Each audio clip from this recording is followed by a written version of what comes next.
Should the type of team that we're going to recruit as the makeover teams, military people, ex-office administrators, what do you think about that? I think that, in general, because we're so familiar, especially, people with computer backgrounds like us, we tend to think that we tend to run around more technical people, so we try to get more technical people involved in these things. But just like you would not take, a programmer and make them head of marketing, you don't want to take a project manager and put them as the head of your project team as a success team only, right? So there are people who are ex-physicians, ex-nurses, ex-practice administrators, people who have run practices in the past, ex-billing people who are doing billing in their environments. You want to pick up in your success team, and the face to the customer should be a face of a person who has done that job before, especially to the physician. So an ex-physician who doesn't want to practice healthcare anymore, but is more than happy to work on helping other physicians' offices get better.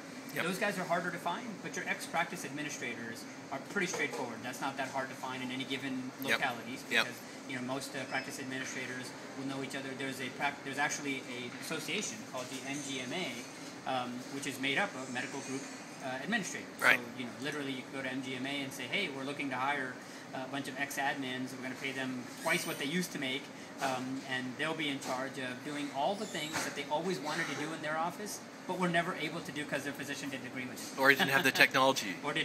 Sure. Right. So, most good practice administrators want to do this stuff.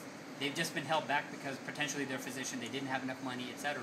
But we're going to offer these guys jobs in an environment in which the physician says, yes, I'm ready to go, tell me what to do, as opposed to the environment in which the poor administrator keeps telling them, do this, and the physician's like, whoa, hold on, I'm not sure, that kind of stuff. So, so the military angle there also, because you're looking at folks who are repetition friendly. You want somebody who's willing to do things over and over and over again and prove the point that automation works. And my simple rule is, something that you cannot repeat, there's no way you're going to be able to automate, which means a successful automation requires an enormous amount of repetition first.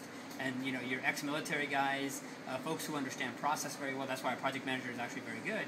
But if you find a project manager who's ex-military, you find an ex-military medical personnel type, you find a ex-practice administrator, these are your success builders. And then, of course, you bring behind them the technical guys who can follow their leads or work with them. They might not be leads. You might just have a combined team that's making all this happen. But knowing how a practice works is very hard, and you got to get those guys who have done it before.